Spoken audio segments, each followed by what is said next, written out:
Hypocrisy. Hey, what's up, guys? Welcome to Law-Splaining the Interwebs. I am your host, Nick Rekieta of Rekieta Law, a small law firm in central Minnesota. How are we doing tonight, chat? Hope we're doing very well. Hope you had a nice Thanksgiving weekend, all of that stuff. I had a pretty good one. The one thing I really didn't have, though, yesterday I was supposed to do a movie stream on Twitch, as I tend to do on Sundays. At least I like to do them on Sundays. And I completely, I went into Locals and I was like, hey, I'm going to start up a movie stream really soon. And I was sitting on my couch and I hit send. And it was like 5 minutes later, I was asleep. Woke up in the middle of the night. It was crazy. It was not what I planned, but I think it's helping. My sleep schedule is completely screwed up lately, so that's nice. Trying to get that back under wraps. I've been waking up like in the middle of the night, and then just being up most of the day, crash out in the evening sometimes for a couple hours, depending on what I've got going on. So it's been a mess trying to get that back into a normal rhythm, because right now it's in white people rhythm, which is not a positive characteristic. Not a positive characteristic. Speaking of white people, we're going to be talking about Derek Chauvin tonight. He got stabbed. He gets stabbed in prison, and people are tagging me on Twitter, and they're like, "Can you talk about this?" I mean, yeah, I guess. Sure. Yeah. I saw some takes like the feds are going to kill him and stuff. We'll talk about that, I guess, and talk about those takes. I don't know if life is as complicated as people want it to be, but we'll talk about that for a little bit. The Trump gag order fight is still going. And it's kind of, I don't know, it's interesting to me. I don't know if it's interesting to other people, but there's this crazy idea where you get to say stuff. Like, that's a thing. You get to speak in this country, at least sometimes. And some judges think that they can just stop you from speaking. Now, they do have a limited power to do so, but it has to pass strict scrutiny. Effectively, it has to be a compelling government interest. So in this case, a compelling interest of the court, of the present court. And then it has to be narrowly tailored to accomplish that compelling government interest without sweeping up otherwise protected legal activity. I don't think this gag order qualifies. I think Judge Engoron, I don't even know his name. Engoron, I think is his name. I keep thinking there's a D in there, but I don't think so. I think it's Engoron, which sounds like a shitty elf from Lord of the Rings. I think he knows that it does not pass strict scrutiny, but he doesn't care. It's been temporarily lifted by the appeals court, but arguments are going on before the appeals court. And the judge is, the judge's counsel or whatever, they're pulling just an absolute bitch move on this, trying to justify the gag order. And of course, the gag order is in place because they really want to try Trump without him being able to define his own life and narrative. And it's funny because they call him a liar all the time. He's such a liar. No one believes him, blah, blah, blah, blah, blah. But yet, people do seem to believe him quite a bit. Like, he's winning in several polls right now. Not just like winning the Republican primary. He is winning against Joe Biden in several polls. And this has them overall terrified. Now, if you're a conspiracy theorist and you believe that this judge and the court clerk, who are both Democrats, actively hate Donald Trump and would be biased against him, like if you're one of those people, you might think that part of their goal in gagging him is their terror at his popularity, at the effectiveness of his populism, and the effectiveness of his ability to just speak and communicate with the everyman. One of Trump's overwhelming strengths has been to be a member of the objective elite. Whether you believe his financial disclosures or not, whether he's a billionaire, he lives like one. He lives like a billionaire. I think he probably is well into at least the low billions, and yet he maintains this air of like subtle, I'm going to say this in a way, subtle idiocy.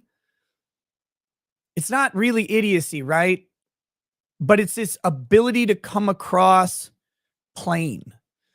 Like you feel like you could walk up to said billionaire who lives, one of his homes it's a gold-plated apartment. It's the most stupid thing you can see. But you feel like you could sit down next to him at KFC and just hop in the booth and be like, "What's up, Donald?" Be like, "This is good chicken. It's really good chicken. I love this chicken. I don't know why. Something about my childhood. Maybe the enslaved blacks who made it. I'm not sure. Like something about him is just so damn relatable, which is why he's been effective. And they hate that aspect of him. They hate it. Because one thing you kind of learn, or I don't know, maybe it's not one thing I shouldn't impose that upon you. I shouldn't do that. One thing I've observed and seen is that you have a couple classes of people, people who achieve higher education, post-secondary education, people who just enter academia in general, liberals, women, liberals. You know what I mean by liberals, not just Democrats. Most of those Democrats, you know what I mean? Those Democrats are gone. Like they're not real anymore. Now everything is this heady idea, this deep issue that must be addressed by society, something that common folk can't understand. They get this haughty intellectualism around them, and they want everybody who is not on that intellectual level, they want them cast out the club. They don't want them to have a voice. They don't want them to participate. They want to do the lecturing with other properly credentialed intellectuals. And the credential isn't actually a credential, right? The credential is the correct opinion and the correct lexicon. Both of those have to happen because a dummy can stumble onto the right opinion. But if you don't use the proper lexicon for the subject du jour, then you're not allowed in. You're not allowed to have that. It's like, I'm sorry, the talking sticks only belong to the big ones, and you are not one. You have to sit down in the peanut gallery and listen to us elites tell you how it is. That's what they've wanted. That's how they've actually, I'll say that's how liberals largely dominated a lot of the conversation from starting in the late 90s and moving through the early 2000s. That's where they got their foothold in culture, was to change the lexicon of social issues and then to start excluding and shaming people who couldn't keep up with it because they had a fucking job. And you can watch that primarily through the gender and sexuality discussions, the rise to prominence and I guess ubiquity of terms like cisgendered, or going across a gender spectrum that includes various pronouns that people had never heard about or fucking cared about. This idea that you could be something beyond just like homo or hetero. You could be like pansexual, like a pan-fried sexual, or like a grilled sexual, or like a sapio. Like all of these different terms became your ticket through the door. And if you didn't have the term, you weren't on the list and you weren't allowed in the discussion. And I saw it in my personal experience in arguing with retarded people on Facebook. And it like came out of nowhere. Suddenly they're like, "You don't know about this?" Like, no. What? Like, I don't get an opinion because I didn't use some word that you like made up. And they're like, "Well, we didn't make it up. If you knew about the subject, you'd know about the words." Like, no, I like can figure out that men exist and women exist. Like, that's easy to do. Like all this other stuff, is kind of like, well, like your opinion, man. Right? But they would do that, and it became very exclusive. And bringing all this stuff into the realm of academia further exacerbated the problem. Well, Trump broke that because people got fucking tired of being lectured by some 18-year-old when they've been working in a factory for 23 years. Like, wait, what are you telling me about like words for? Like, I have words for your mother that have. Anyway, we'll keep going. We'll keep going.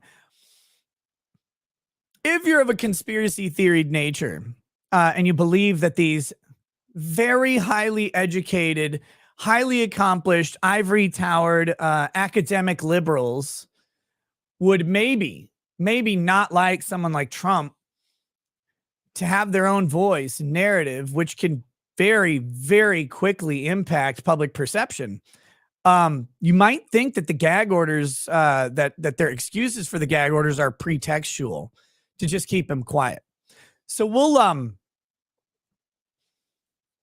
get into that in the Trump gag order fight. A very interesting thing happened for Alex Jones and the Sandy Hook families.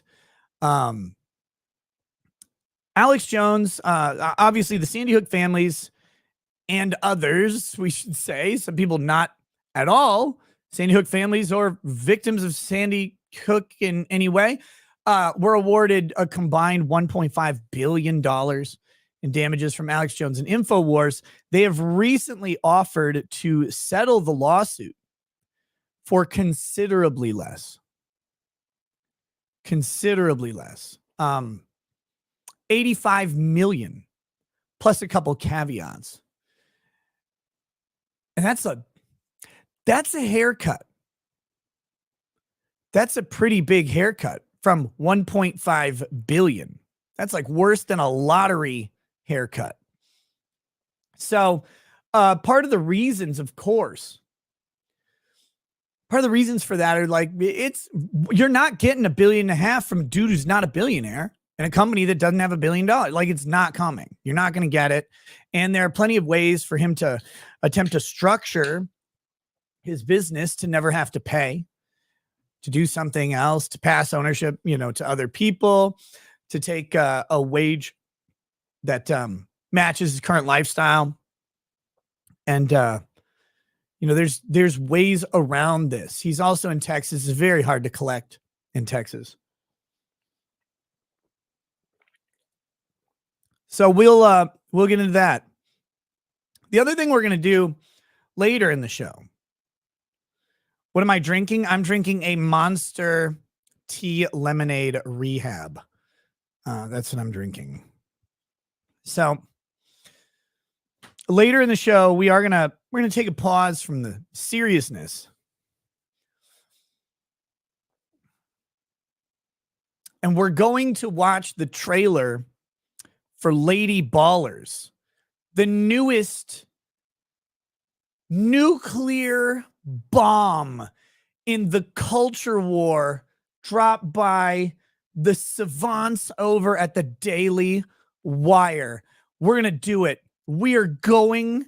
Yes, finally someone has made a movie about the hottest button issue in the planet, and they've done it with stunning comedy and massive aplomb. And I'm just, guys, we just need to fight this culture war, and the Daily Wire's the one to do it.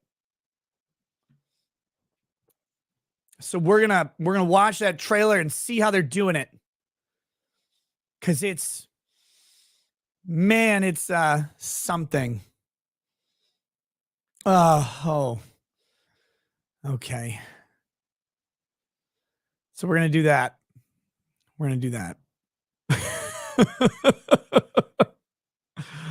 Oh, why am I so salty about the Daily Wire? I don't like people. Just don't like people. I don't like them. So we're gonna watch it. I don't know. Maybe you guys will like it. Maybe not. We'll see. I don't care what people like and don't like. I'll tell you my opinions as we go.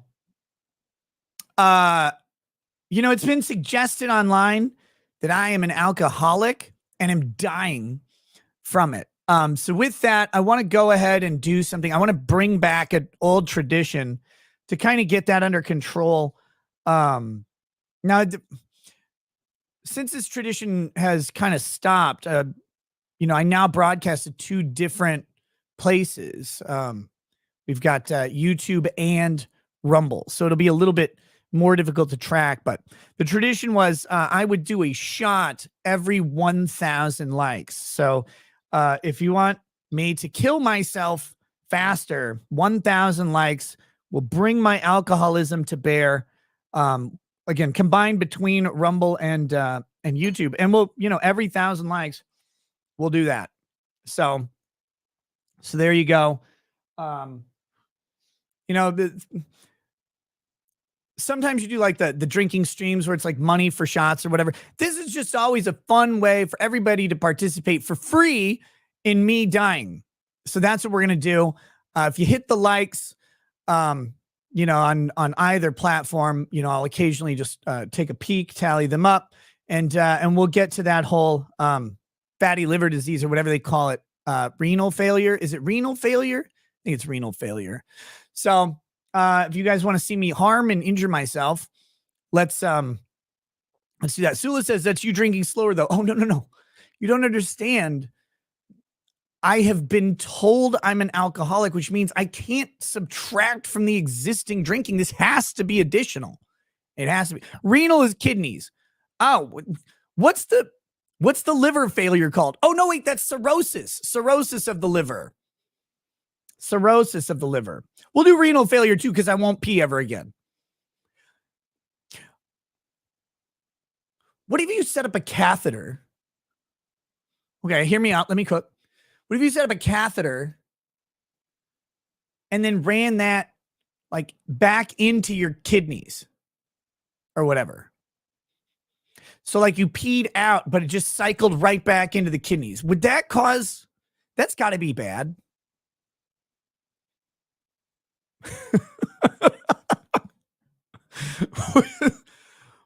There's got to be a Thailand doctor who will do this for me. There's got to be one. So that'll be fun. We'll figure something out. But yes. My medical doctor on Twitter has diagnosed me. Also, it's fun to find out. I didn't know about this. I learned another thing. I've learned recently from a couple people telling me, again, medical doctors on Twitter, that I am taking modafinil and drinking at the same time, which is wild. I wasn't sure that I was doing that, but I guess I am. So that's cool. On a serious note, guys, no, I'll respond to that one directly. No, modafinil and liquor are not wise to combine. I know this because I accidentally did this years ago at a charity event. And that's when I learned that you don't do this because it's fucking horrifying, because modafinil uses liver function to actually process. Now, modafinil lasts somewhere between 8 and 15 hours, kind of depending on how often you've taken it, what your dosage is, what your needs are, stuff like that. While modafinil is being processed by your liver, it doesn't really work on alcohol, which means you kind of don't feel drunk. And then your liver transitions and starts processing all the alcohol that's kind of stored up at once. And you get really hammered really fast. And it's very, very unnerving. It's not fun. It's not a fun thing. It doesn't enhance the effects of alcohol or any other retarded theory that comes up. It completely numbs the effect of alcohol for a very long time, and then it kicks your ass and you can die from it because all of that alcohol hits your blood really at a really fast pace. So do not do that.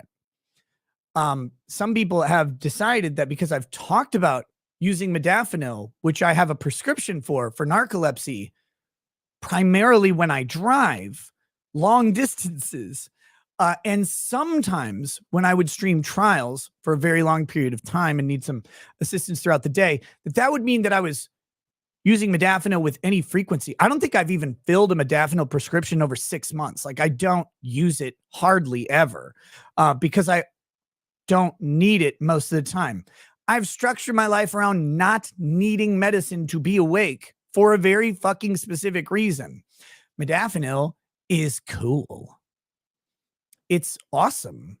It makes you feel like Jesus who can do calculus, which is why I don't take it, because I know when I like something that I probably need to be careful with it.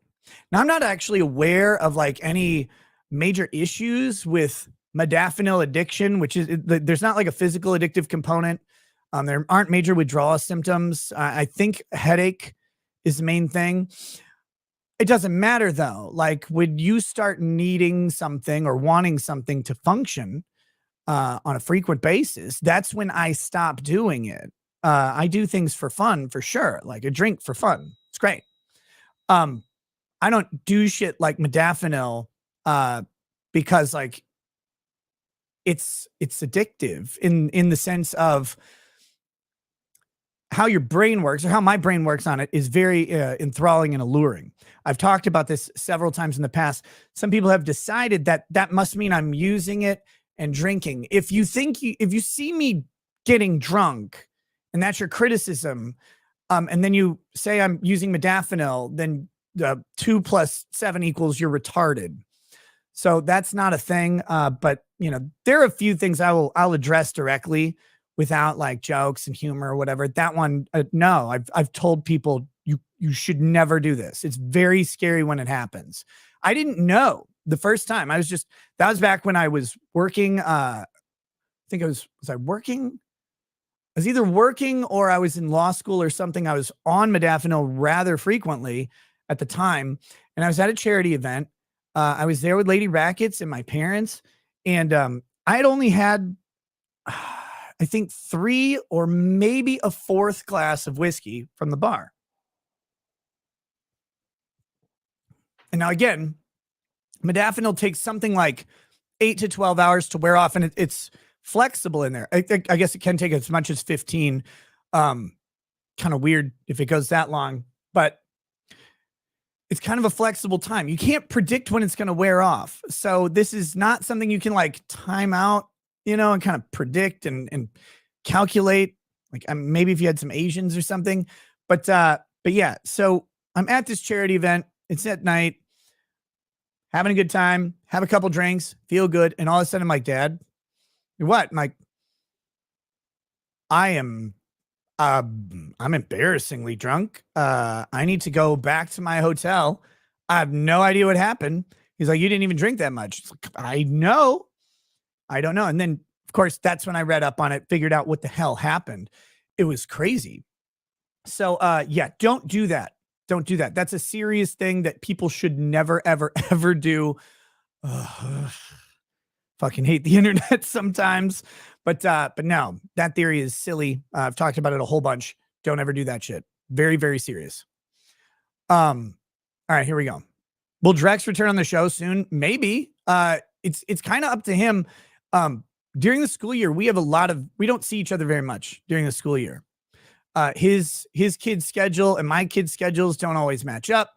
It's not always easy for when he has his kid for him to come out here. Winter makes things more complicated in general. So it's summer times are much more frequent, but he was mentioning on Twitter that he was going to try and pop out here sometime soon. So always happy to have him on. It's just, I haven't seen him in a couple months. Busy guy. I'm busy guy. That's how it goes. All right. So with that, let's go into this, I guess. Richard Christofsky. Welcome to Paralegal Status. Thank you. Let's see. Kate of the Swiss says, good old no shoulders. Nick is back, I see. When are you going to get on the shoulder, bro? Old Navy baseball tee trend, good sir. Never. I don't need shoulders to do my job. Janiel Vargas says, is the Mall of America worth visiting, Nick? It's a big mall. It's got a lot of shops in it. The kids like the amusement park part of it. That's kind of cool. Other than that, unless there's like a specialty store that you really want to go to that's in there, it's just a big mall. There are other big malls. I don't know. When it first opened, it really was cool. There were a lot of specialty stores. They're really neat. Most of those have faded out. Not Alfaria says the Daily Wire comedy trailer has to be the most early 2000s comedy movie trailer I've seen since the 2010s. I kept expecting Rob Schneider to show up or something. I'm going to reserve my commentary on it. Swedish Asylum Seeker says, Nick jealous yet again because Matt Walsh in a dress.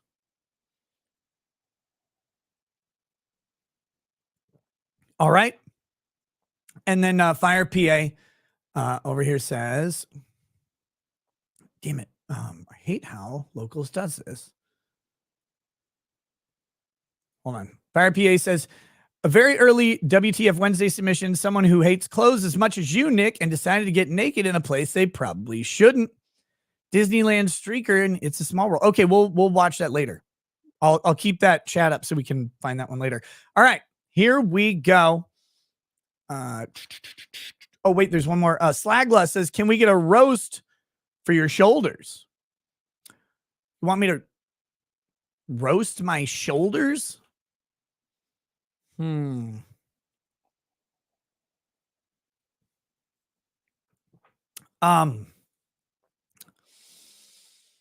does one roast what isn't there?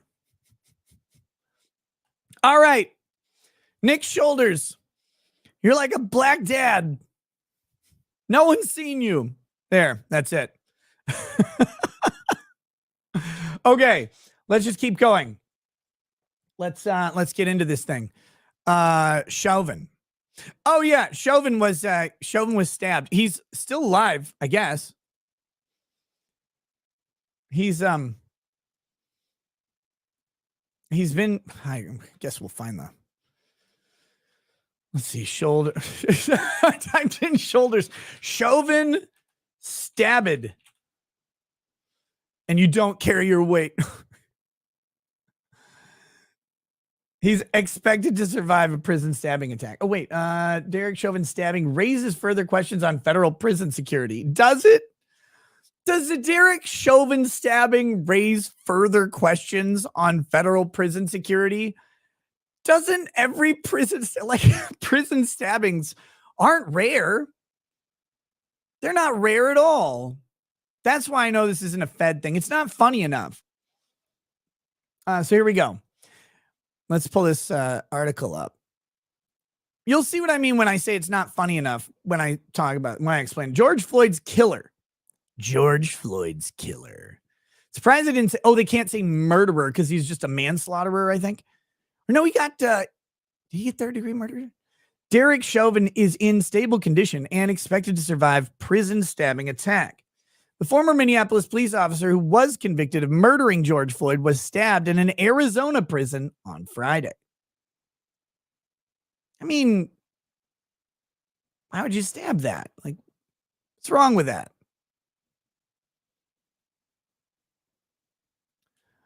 Derek Chauvin is expected to survive a recent prison stabbing attack he was involved in. He was involved in. Right out the gate. Like, guys, it's Chauvin. You don't have to make the country hate him. A bunch of people hate him. You don't have to like try harder. Just say he was involved in, expected to survive the recent prison stabbing attack where he was stabbed, like that, or that he's a victim of. I mean, you don't have to like Chauvin. He is still a victim of a stabbing.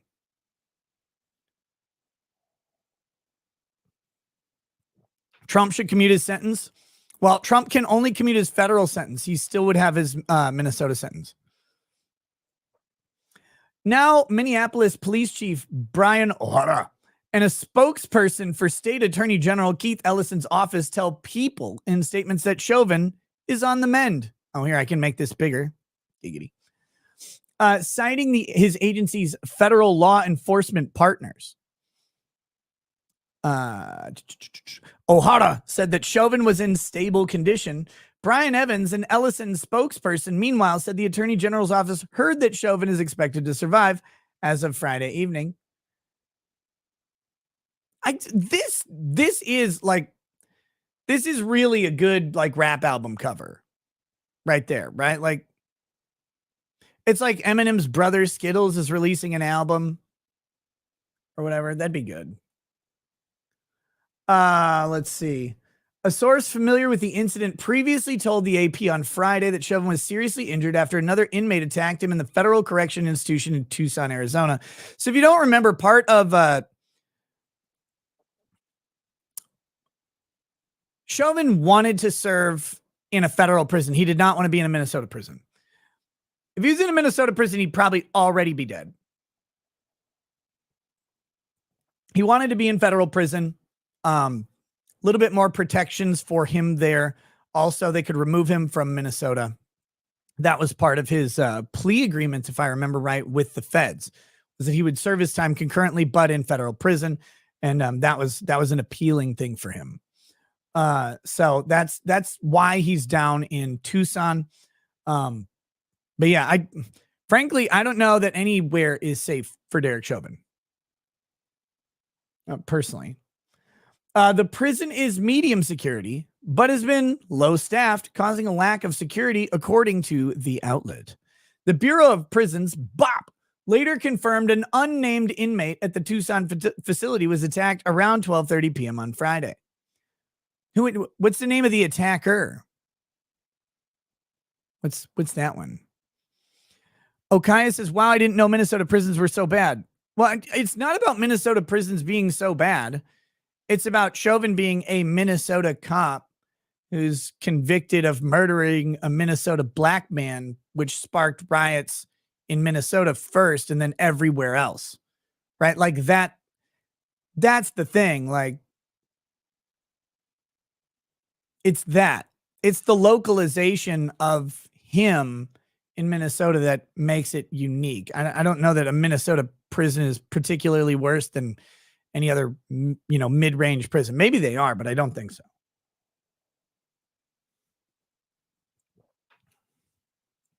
Big Stank says, no such thing as cisgender, you figgot. I mean, who said there was such a thing? Is that a response to the chatter from me earlier? I didn't say cisgender was a thing. I said it became a ubiquitous part of the lexicon around gender discussions. It doesn't make it like a real thing. It's just that was part of the exclusion. You know what? Never mind. Why do you do this? Why do you try and explain things? People don't want your explanation. They just want you to grow shoulders. So grow some fucking shoulders, you bitch. Just grow a shoulder. Just go to fucking shit. Anyway, here we go. No employees were injured during the incident. Oh, thank God. A statement from the BOP read, responding employees initiated life-saving measures for one incarcerated individual. Emergency medical services were requested while life-saving efforts continued. Now, see, that's kind of a troll, right? Can he sue for failure to protect? No, almost guaranteed no.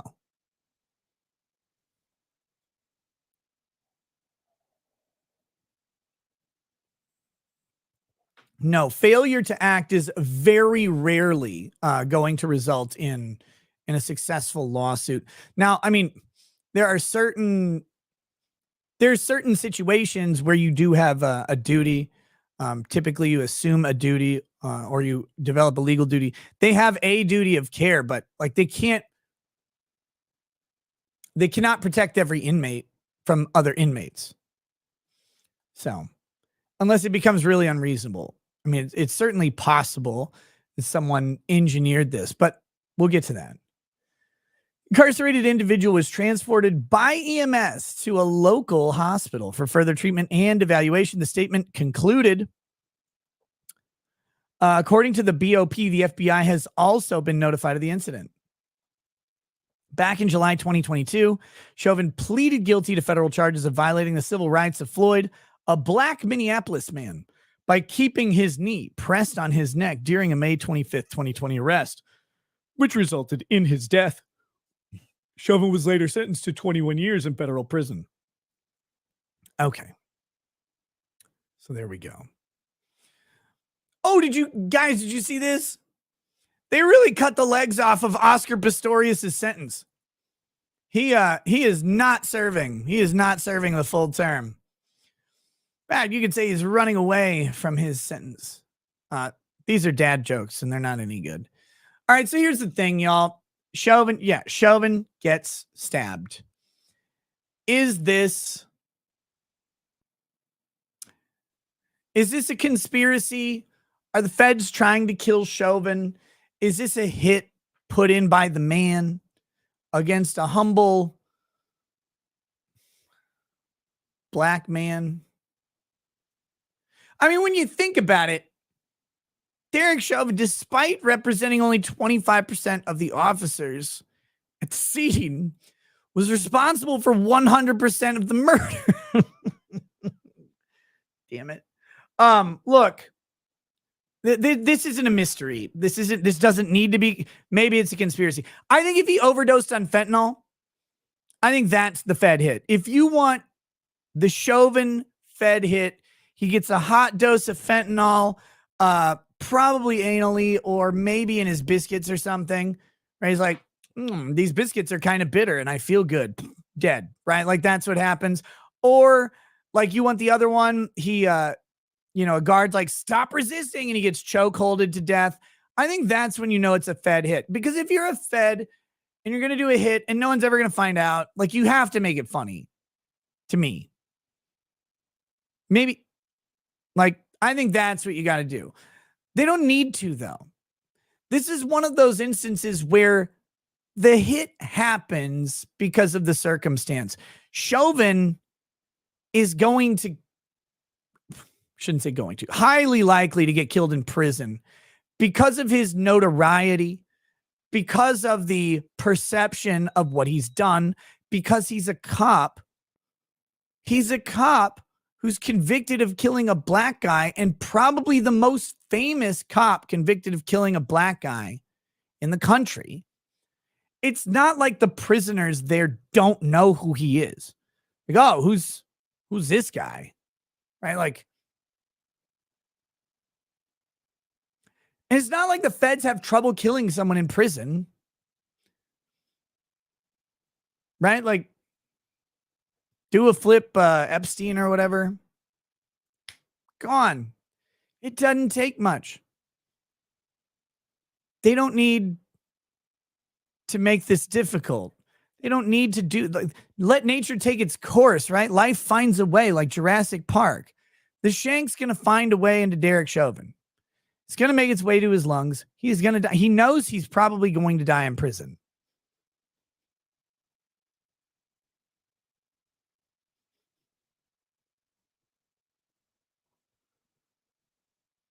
That's my opinion there. There's just no reason to think that this is a Fed hit.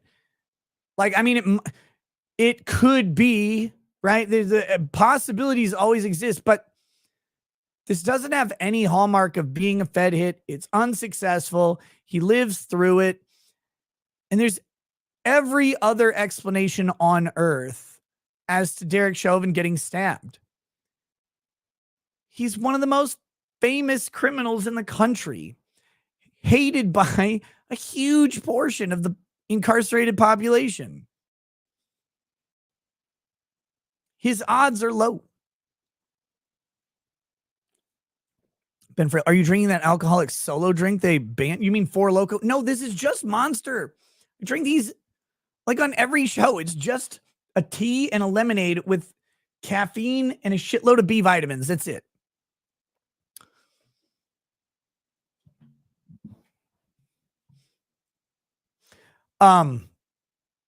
Yeah, I noticed someone said the video turned potato. Dude, I don't know what's going on. I can see that I have a really shitty connection, and I don't know why that is, but I can see it. I can't really do anything about it, but it just is. So, not sure why that is going on, but yeah. But yeah, I mean the Chauvin thing to me is just not a mystery. It's not even that interesting. I'm surprised it took this long for him to get stabbed. I would imagine his overall experience in prison is not pleasant. It's because you're saying Chauvin will be killed, but isn't that what they want? I don't know. I just don't think it's that weird. I don't think it's surprising or alarming. I don't think it's even that notable. I mean, it's notable because it's him. But if you expect Chauvin to live out his 21-year sentence, I mean, I got news for you. That means you're a white bread ass niggas, man.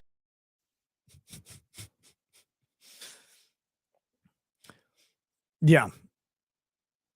Come on, Nose. Let's go with the show. No.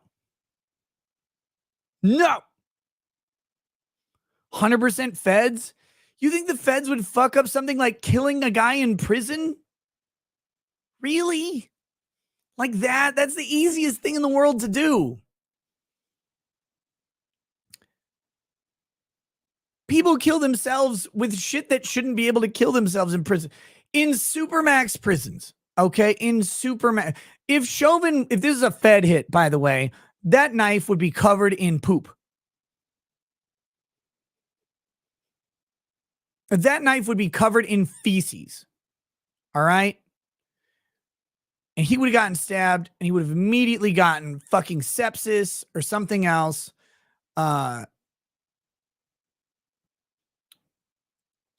Dermatitis. There's any blood poisoning, all sorts of shit. So in supermax prisons where people are locked up for 24 hours a day, or 23 out of 24 hours a day, they get 1 hour of alone time in a 3-walled room with one wall open to the outside. Well, I mean, there's a fence, but it's not a wall. And they will manage to kill each other in these things, and they never have contact with another prisoner. They'll still manage to do it. I was listening to a guy describe how they do this. It's crazy. It's like these guys will find a staple in like a wall or something. They'll get a staple, they'll rip the elastic out of their underwear, and they'll take a shit and they'll rub the staple or get shit on the staple, and then make the elastic from their underwear into a slingshot. And as they're walking by someone else's cell, they will slingshot this staple through the fucking little tiny slit in the door, hit the guy, and he'll get an infection and die from it. All right? They do all sorts of crazy shit to kill people in supermax prisons with where everybody's in solitary confinement. There is no gen pop. There is no like common time. There's nothing. They do this shit. They kill people in all sorts of ways. If this is a Fed hit and Chauvin's getting stabbed and they're like, well, he's going to go by a stabbing. I mean, I think you just cover the knife in shit. Not hard to do, right? Just rub it around your prison toilet. You stab him and then he's fucking done. This seems like kind of just a normal expected thing that Chauvin's going to have to deal with, not because he's a prisoner, but because he's this prisoner. I can be wrong. It certainly could be a Fed thing, but I just think there's way more ways to ensure that he doesn't make it. EMTs just don't show up on time. It's too dangerous for them to come in. Imagine the hilarity that they could have done, the irony of engineering a situation, right? Where it's too dangerous for medical care to be provided to Derek Chauvin, because that was part of the argument against George Floyd. Or maybe a neck restraint is used on him, or literally anything. Again, a hot shot of fentanyl, a hot dose of fentanyl in his chocolate milk, something like that, where this guy dies in a way that is cosmic or karmic justice or whatever you want. it's not actually karmic justice, but that'd be the Fed move. So simple to do that. Or again, a regular killing is not hard to pull off in prison. People get killed in prison a lot. I just don't find this very suspicious personally. Obviously it's news, and make no mistake, this is what they want. They do want Chauvin to get killed in prison, right? Like they're counting on it. They just don't need to actively do it. Nature will take its course. I've talked about this in regards to influencers. By the way, we have at our first 1,000 likes. So we're gonna do a proper shot. I've talked about this in regards to influencers because people always accuse influencers of like weaponizing their audience to quote unquote harass other people, right? You called for harassment when now some do, sure. Some are like, you go do this.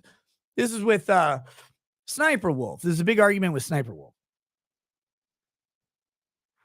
Like, well, Sniper Wolf never called for anyone in her audience to do anything. You got 5 million simps, right?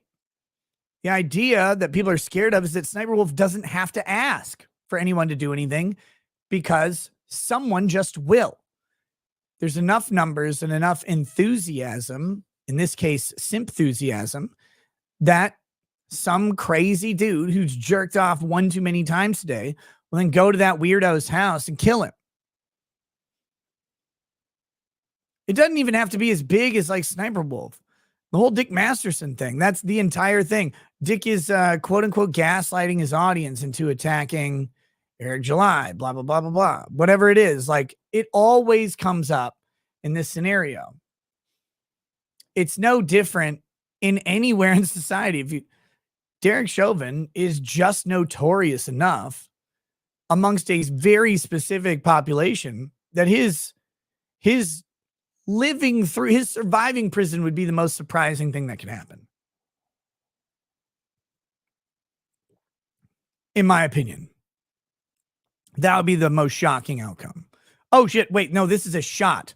Forgot. These are shots. If you missed the beginning of the show, I'll reiterate this one more time. I have been diagnosed as an alcoholic by Twitter, by someone on Twitter, I should say. A doctor who has analyzed all of my medical data said that I have the alcoholism. And so as part of that, to combat the alcoholism, I've brought back an old tradition, which is a shot at every 1,000 likes. Now, when I used to do this, I was just on YouTube. Now we're on YouTube and Rumble. So it's combined likes between the two platforms. But if you want to contribute to me killing myself, because not only am I an alcoholic, but I am dying from it, according to my doctor on Twitter. If you want to contribute to me killing myself and see me self-destruct in the most horrific ways possible, please go ahead and click like. And for every 1,000 likes, I'll do an actual shot. That's in addition to any other drinking I may be doing.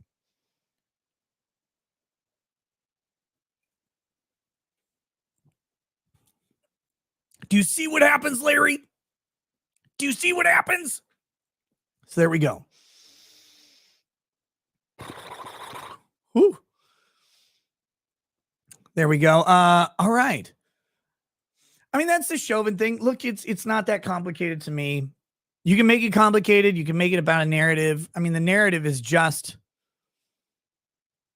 people are going to, they think he's an evil, white supremacist, racist cop, part of a system of racism, whose racism, murdered an innocent saint in cold blood.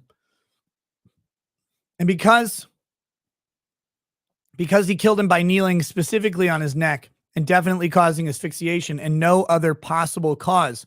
Actually, when a black man dies of asphyxiation at the hands of a kneecap, there's actually, it's an old African belief that their soul goes straight to hell, which is, hell is actually not so bad.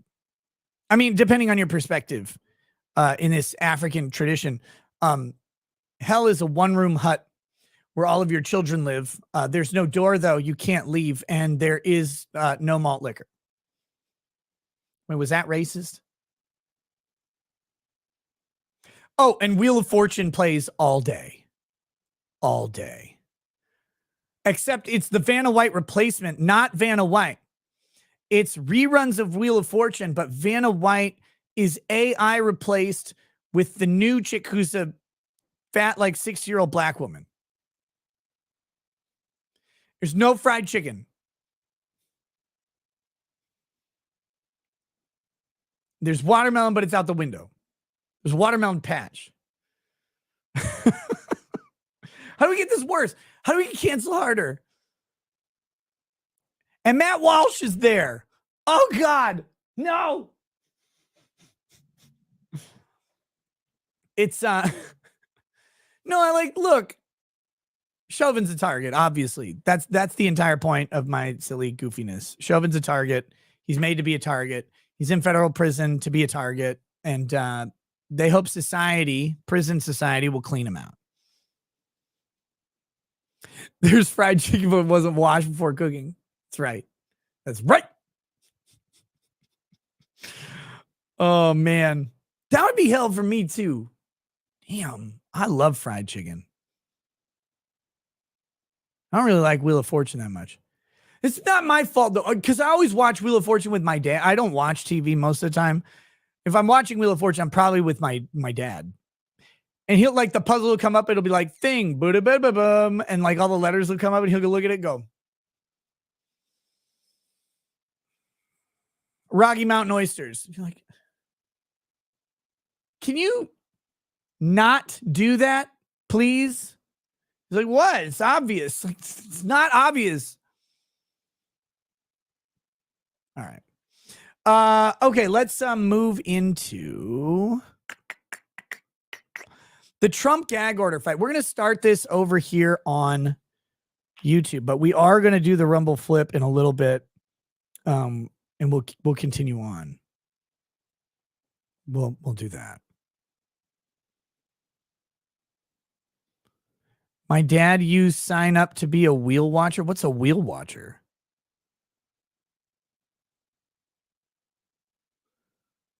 What the hell's a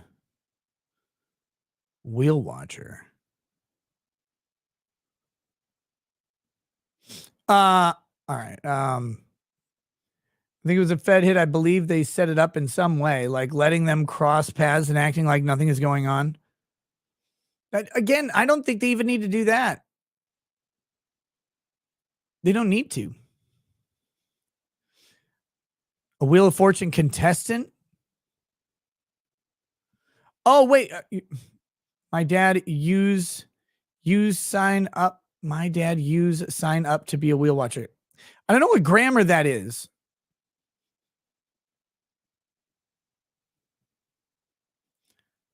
It's the rest of the, I get that wheel watcher is someone who watches Wheel of Fortune, but I don't get the rest of the grammar to me. Oh, used to. Okay, got it. He accidentally is sentenced.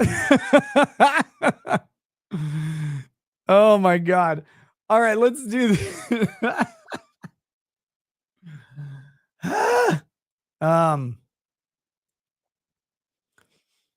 The Trump gag order thing. I gotta pull this up here. Instagram.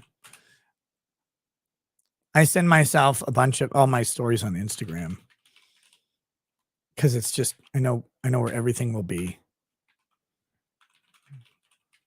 If I could type, it would help.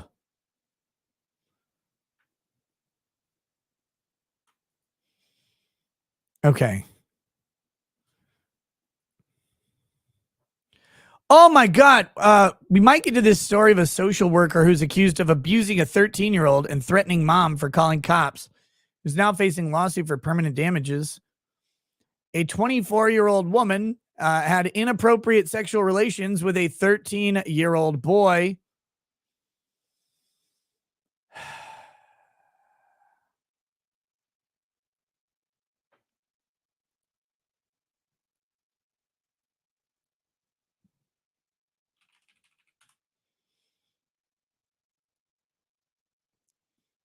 We might get to that one. I'm gonna try not to. Also, Axl Rose is accused of violently raping a penthouse pet in 1989.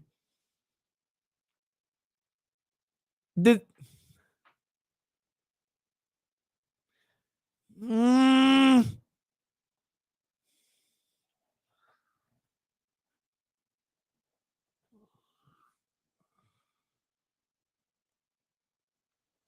And I just really have a tough time. I really have a tough time with the rape accusations of a late 80s rock star. I hate being that way. I hate being that way. I do, but their entire purpose. Do people remember this? The only reason you became a rock star in the 80s was to bang chicks in every city that on earth. That's the only reason you would do it. Did you see Poison? Have you seen how they looked? They're wearing more eyeshadow than an emo kid, and they have more hair than a 70s vagina. Their entire purpose is to go they're like, women like this for some reason, and they're like, and they all just wail their way past the underwear every single time. That's their whole job. It's just I have a tough time. I have a tough time. We might read that story too. It's fucking interesting because that's someone to me, my first reaction. Now I'm willing to accept the fact that Axl Rose is a rapist. I'm willing to accept that. Man's raped a few cheeseburgers in his day. He had a fat period. I think he either ate all of the Ozempic or he just had someone cut a new slash off of his gut, whatever it was, but he slimmed back down. And then he started DMCAing a bunch of pictures of him when he was fat, trying to keep them off of Google or whatever.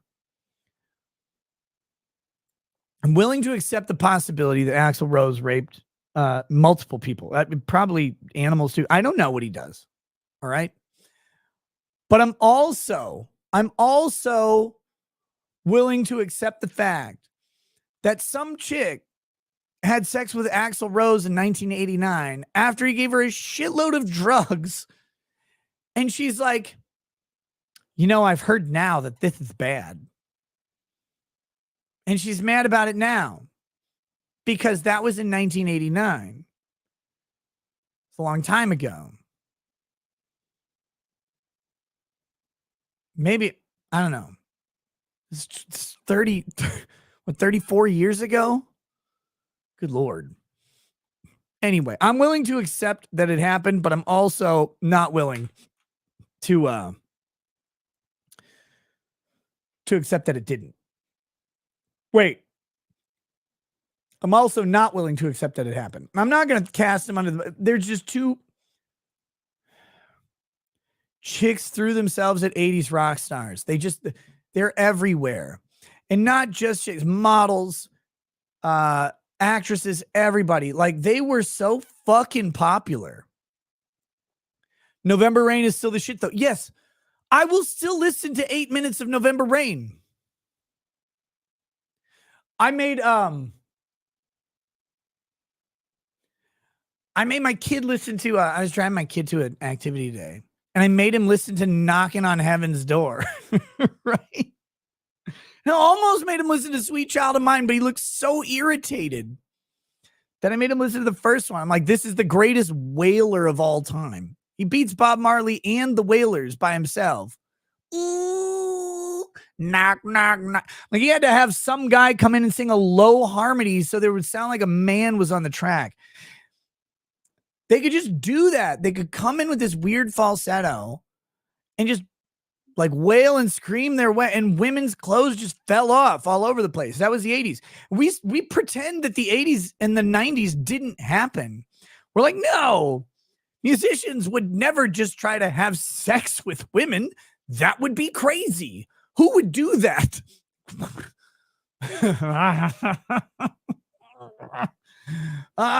Okay. So anyway, and guys, I'm not a musician. Someone help me. Is Slash overrated? Slash seems overrated because I know like Slash is a legendary guitarist, but all of his guitar licks or whatever, they sound really basic to me. I don't play guitar though, so I don't know. I'm not accusing Slash. I'm like,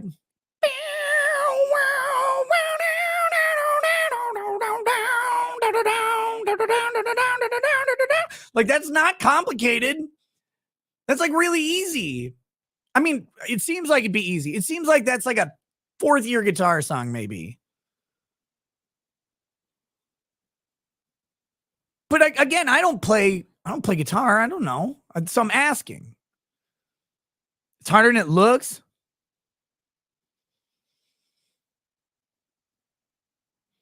Do it on stream. I'm not a fourth. No, I'm not a guitar. Like when I listen to like Herman Lee play from Dragon Force, that guy seems pretty fucking good on guitar, right? That guy seems really good on guitar. And there are other guitarists where I'm like, holy shit, like that was crazy complex. The Guns N' Roses solos never seem that complex to me. But hey, again, I'm no hate. They're all better than me, right? All of them are better than me. I can't play shit. But okay, let's where's this? On this Trump topic. Every fucking day is a Trump topic. I kind of hate that. I know I talked about it. I don't like doing Trump and guns all the time. And then what fucking happens? All the interesting like major constitutional law right now is Trump and guns. Nick couldn't get a decent score on Guitar Hero for that song. No, I couldn't. My fingers are retarded. I can't. No, I was terrible at Guitar Hero. Terrible at it. I'm not claiming any guys. I'm not a musician. I wish my parents had beat me like I was Asian into playing music. I really do, because if you play guitar, you're way cooler. Automatically, you're cooler if you play ukulele. There are very few things that guys can play that make them less cool than not playing an instrument, right? Like I'm almost at the bottom tier. Like if you play a fife, then you probably play a line of penises too. Like that's probably true. So I wouldn't put fife above non-music. If I had to choose between blowing into a fife and blowing my brains out, I'd pick the 10 gauge. No, cellos are cool. Accordion, there's got to be some guy who can rock an accordion. You know, there's a metal oboe out there. Like, that's good. Even a harmonica is cooler than not playing music. Certainly look more like a bass guitarist. The replaceable loser who ends up overdosing on like sadness. Oh God.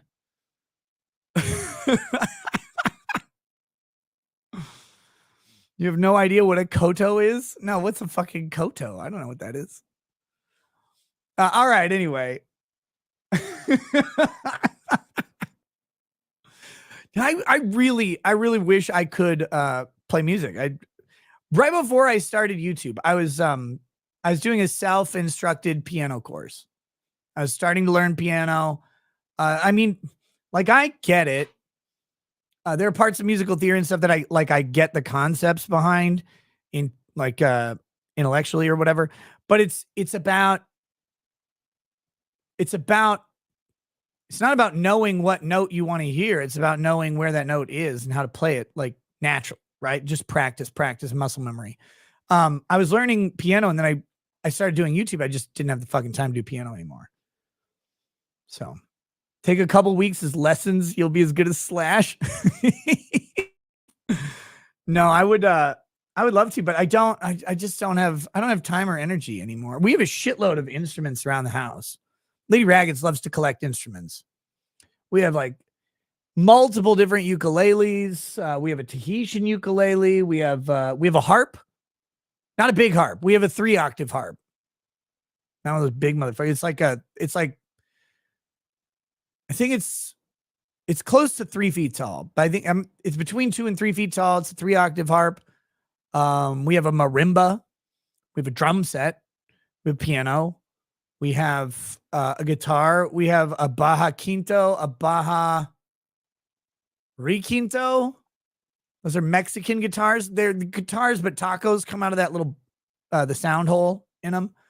What else do we have? Oh, I have an electric bass ukulele for some reason.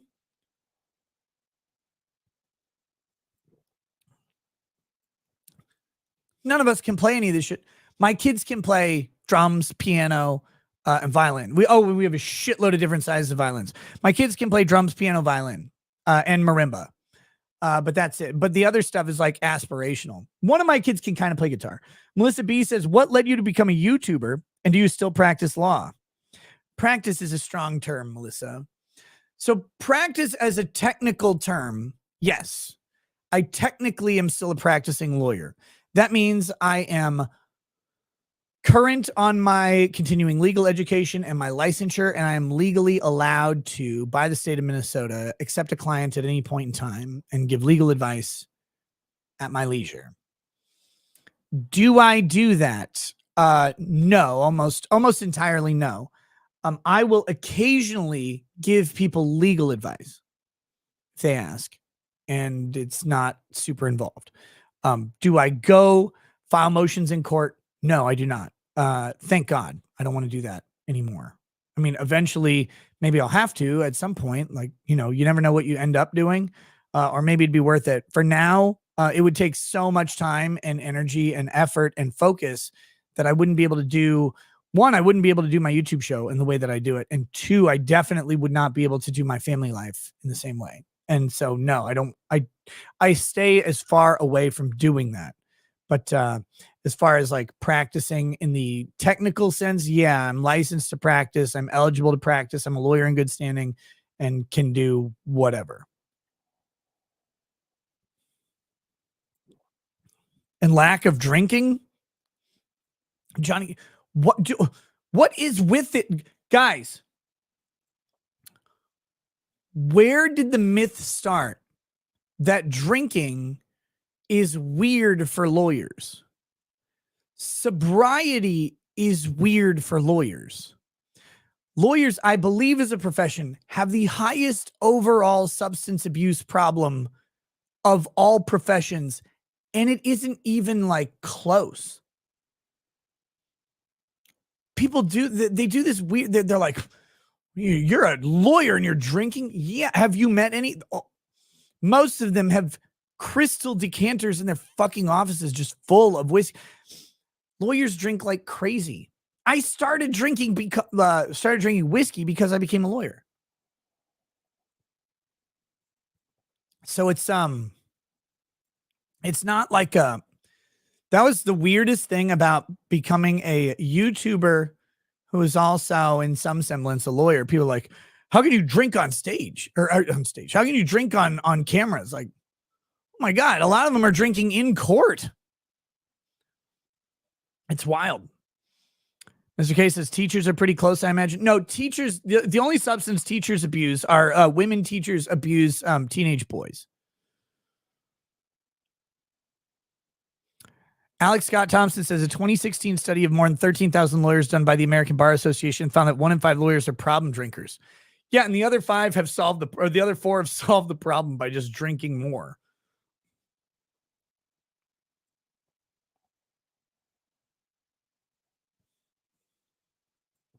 Yeah, a moment of candid lawyer talk, and this is my very minimal experience with family law and criminal law in particular. Lawyers have to deal with some of the worst people on the planet. It's not the murderers, by the way. A lot of times you take most murderers murder people because like of a thing. A thing happens, a murder occurs. Done. They're not actually out to murder more people. They're not particularly evil. some situation arises, a murder occurs, and then it's done. It's over. Other crimes are not like that, and other crimes have a lot more darkness in them and a lot more recidivism. So you end up encountering people who are difficult to deal with, like frustrating, and then you encounter situations that are so horrifying. And again, it doesn't take much time. So horrifying that you're like, fuck, I know intuitively that this exists, but I don't want this to exist. And then the other part is the massive amount of stress that goes into it. It's the horror and the stress. And if you talk to lawyers who do this who practice, you'll find that the substances are ways that they cope with various things. I think people going through law school have one of the highest education divorce rates of all time. First year lawyers, especially in major metro areas who go work for big law firms, they end up working 80 to 120 hours a week frequently. Like they have a pretty good starting income, but the ambition and the pressure, it's like stock traders, man. They're busting their ass. They think if they screw up, it's very competitive. Even law school is cutthroat and competitive, like class rankings and all that shit exists. It's a giant game. And if you want to be one of those people who like goes to law school, graduates, go to a big law firm, have a decent 6-figure salary right out of law school, you can do that, but you better be in the top 5% of your class. Like you have to do this. You have to work really fucking hard. You have to get really good grades. You have to be, and your grades are curved. So the getting really good grades means out competing everyone around you. If you're going to go play that game, it's stressful. It's tiring. Did I play that game? Fuck no. Do I look like I play games like that? No, I'm lazy as shit. I am lazy as fucking shit. I don't want to deal with that. I was a writing major before being a law school. I went to law school solely because I wanted a job that I could do anywhere because I live in a really small town. And I figured if we ever moved out of this town, we would still end up in a very rural community in a different state. So I wanted to be able to transfer a license, open my own shop or work for someone and just do law is something that's everywhere and it's not retail. It's not retail. If you live in a small town, a lot of the opportunities are either retail or some sort of very specific industrial. You work in a factory, you work at some sort of plant, a processing facility, you're a truck driver, something like that. I'm not cut out for anything that requires manual labor, intensity, or attention. I am cut out to do as little work as possible and to find a way to create a system to accomplish the goal that I need to do. I can do menial work, of various types. But if I can come up with some system to make it efficient and fast and then be done, not to do more work, but to get my work done quickly and then go to sleep or eat more food or make fun of fat women, that's what I will do. That's what I did at Thrivent. I was done with my job at Thrivent Financial. I worked in brokerage services. I was done with my job by 11 a.m. every day. And then I would just either listen to an audiobook, read a physical book. You have to sit at your desk in case someone calls you. Either listen to an audiobook, read a physical book, or I would make fun of fat people on the internet all day, every day, until something came up that I had to deal with. And, or they needed me to write something like I would write training manuals and shit like that. Because I was very, very good at my job. But that was because I could create systems to get done with my work fast. Retail never works like that. Retail, you're always on because you're effectively the front line of customer service, which sucks. I don't want to be that. That's small town living in a nutshell. I went to be a lawyer so I didn't have to do that. And then I got to YouTube. It's great. Melissa B, that was the longest rambling answer ever, but I hope it worked for you. Okay, well, oh shit. Now we're past the rumble flip. Darren Bennett says Cody Camelot 331 will definitely know. I don't know what that means. Tara Rayner says Kodo, camel toe, moose knuckle in Canada. And then Darren Bennett says lawyers and attorneys drink like fish does water. Yeah, it's a weird, persistent thing about the internet. They're like, lawyers don't drink. I'm like, lawyers drink like fucking crazy. By the way, all right, we're going to transition, like a Matt Walsh blog, over to Rumble. Guys, thank you on YouTube for watching. We're at 810 likes on YouTube, and we are at 587 on Rumble, which means we got a little ways to go until that second shot. So if you want to join me in drinking another shot, make sure you click that like button on YouTube before you leave. Click that like button on Rumble at any time. Click it like a virtual clitter. Click it like. Click it like no nut no. Click it like a Spider-Man video. I don't even know who's watching my. Like, I don't know the demographics anymore. I don't know anything. Click it like whatever you like. Click those likes.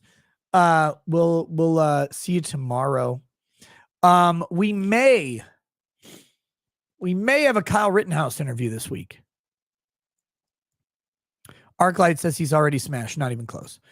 We may have a Kyle Rittenhouse interview this week. He's got a new book. It is Acquitted. If you go find Kyle Rittenhouse's book, you can use promo code Ricada, get yourself a little discount. You can do that if you want. I told Kyle and I have talked about doing an interview, but he didn't know what day. I said, whatever day, it's open to you. Let me know. So I'm waiting for a response on when when his schedule opens up. We'll do an interview with Kyle. We'll talk about his book. We'll talk about what he's going through, all that shit. I know people have been wanting to hear from him again. He's doing great. So let's do that. But in the meanwhile, go check out Kyle's book and use promo code Ricada. Get yourself some money off. Save yourself a couple dollars. It's Christmas season. With those couple dollars, take an Uber off of a cliff. All right. With that, we're moving over to Rumble. We will see you there. I hope you have a good night. Tomorrow, we'll have another show, YouTube and Rumble, and hope to see you there as well. All right, guys. Have a good night. Right? Yeah, we're all good. Okay. Peace. Peace.